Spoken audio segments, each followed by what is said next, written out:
अद्वैतम परमार्थतः। अतः 12वां अध्याय सत्संग की महिमा और कर्म तथा कर्म त्याग की विधि।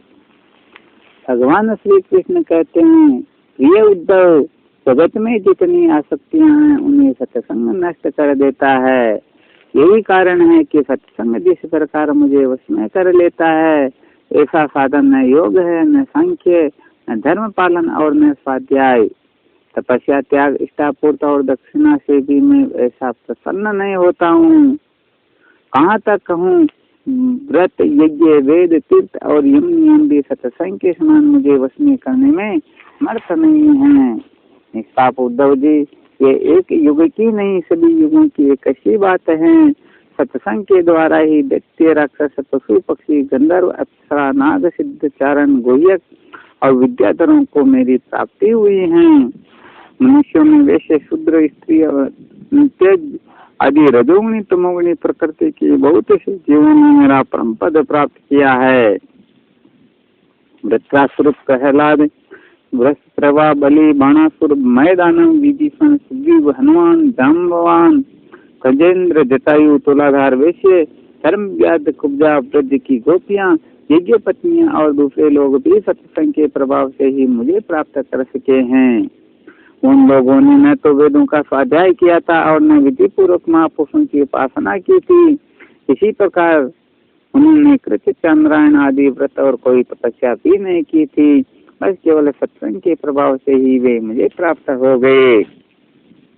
गोपियां, गायें, हिमलार्जुन आदि वृक्ष, ब्रज के हरिण आदि पशु, काली आदि नाग, ये तो साधन साध्य के संबंध में सर्वथा ही मुद्दा बुद्धि थे।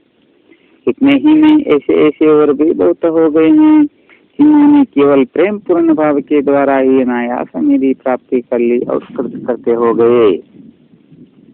उद्धव, बड़े बड़े प्रयत्नशील साधक योग, सांख्य, दान, व्रत, तपस्या, यज्ञ, श्रुतियों की व्याख्या, स्वाध्याय और संन्यास आदि साधनों के द्वारा मुझे नहीं प्राप्त कर सकते, परंतु सत्संग के द्वारा तो मैं अत्यंत सुलभ हो जाता हूँ।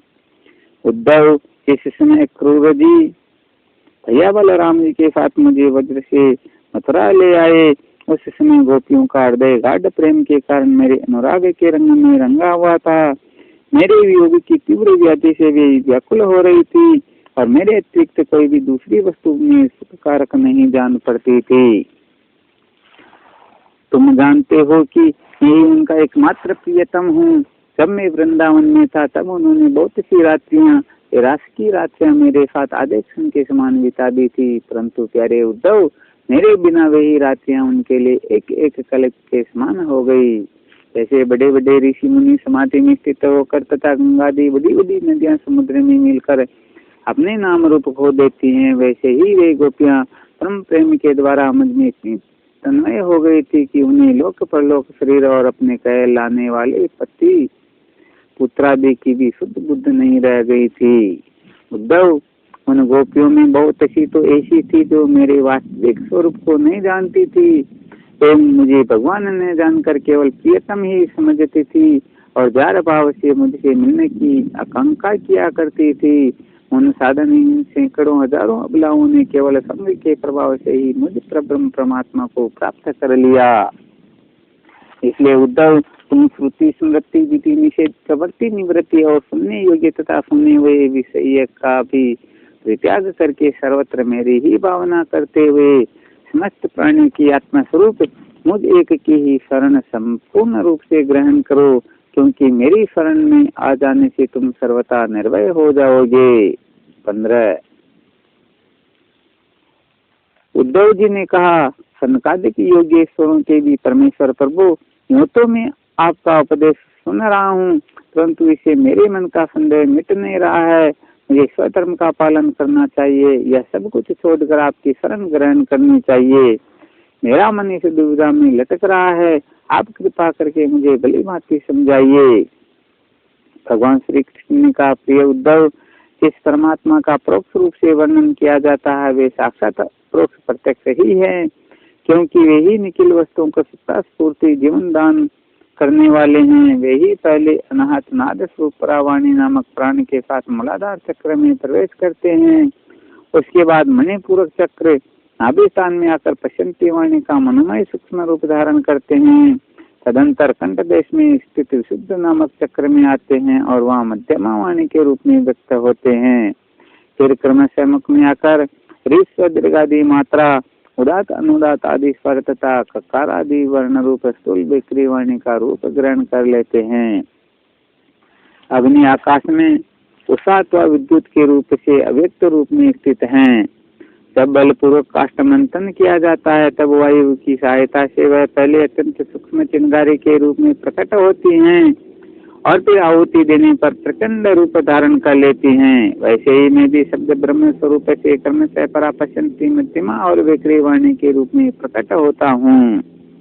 इसी प्रकार बोलना, हाथों से काम करना, पैरों से चलना, मूत्रेंद्रिय तथा गुदा से मनमूत्र त्याग, सूंघना, चखना, देखना, छूना, सुनना, मन से संकल्प विकल्प करना, बुद्धि से समझना, अहंकार के द्वारा अभिमान करना, महत्त्व के रूप में सबका ताना बाना बनना तथा सत्वगुण, रजोगुण और तमोगुण के सारे विकार कहाँ तक कहूँ, समस्त कर्ता कारण और कर्म मेरी ही अभिव्यक्तियां है।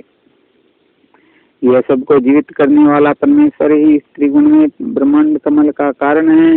ये आदि पुरुष पहले एक और अव्यक्त था। जैसे उपजाऊ खेत में बोया हुआ बीज शाखा पत्र पुष्प आदि अनेक रूप धारण कर लेता है, वैसे ही कालगति से माया का आश्रय लेकर शक्ति विभाजन के द्वारा परमेश्वर ही अनेक रूपों में प्रतीत होने लगता है। जैसे धागों के ताने बाने में वस्त्र उत्प्रोत रहता है, वैसे ही ये सारा विश्व परमात्मा में उत्प्रोत है। जैसे सूत के बिना वस्त्र का अस्तित्व नहीं है किंतु सूत वस्त्र के बिना भी रह सकता है, वैसे ही इस जगत के न रहने पर भी परमात्मा रहता है। किंतु यह जगत परमात्मा स्वरूप ही है, परमात्मा के बिना इसका कोई अस्तित्व नहीं है। यह संसार वृक्ष अनादि और प्रवाह रूप से नित्य है, इसका स्वरूप ही है। कर्म की परंपरा तथा इस वृक्ष के फल फूल हैं, मोक्ष और भोग। ये संसार वृक्ष के दो बीज हैं, पाप और पुण्य। असंख्य वासनाएं जड़ें हैं और 3 गुण तने हैं। 5 भूत इसकी मोटी मोटी प्रधान शाखाएं हैं और शब्दादि 5 विषय रस है। 11 इंद्रिय शाखा है तथा जीव और ईश्वर 2 पक्षी इसमें घोंसला बनाकर निवास करते हैं। इस वृक्ष में वात पित्त और कफ रूप 3 तरह की छाल है। इसमें 2 तरह के फल लगते हैं, सुख और दुख। ये विशाल वृक्ष सूर्यमंडल तक फैला हुआ है। इस सूर्यमंडल का भेदन कर जाने वाले मुक्त पुरुष फिर संसार चक्र में नहीं पड़ते। जो ग्रस्त शब्द रूप रस आदि विषय में फंसे हुए हैं, वे कामना से भरे हुए होने के कारण गिद्ध के समान हैं। वे इस वृक्ष का दुख रूप फल भोगते हैं, क्योंकि वे अनेक प्रकार के कर्मों के बंधन में फंसे रहते हैं। तो अरण्यवासी परमहंस विषयों से विरक्त है, वे इस वृक्ष में राजहंस के समान हैं और वे इसका स्वरूप फल भोगते हैं। प्रिय उद्धव, वास्तव में मैं एक ही हूँ। ये मेरा जो अनेक प्रकार का रूप है, अनेकों प्रकार का रूप है, वह तो केवल मायामय है।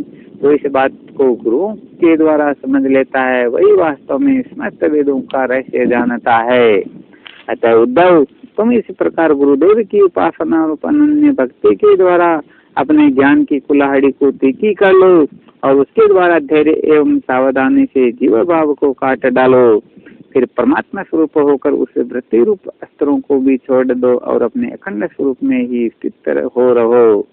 24 इति श्रीमद्भागवते महापुराणे पारमहंस्यां संहितायां एकादश स्कंधे 12 अध्याय। एवं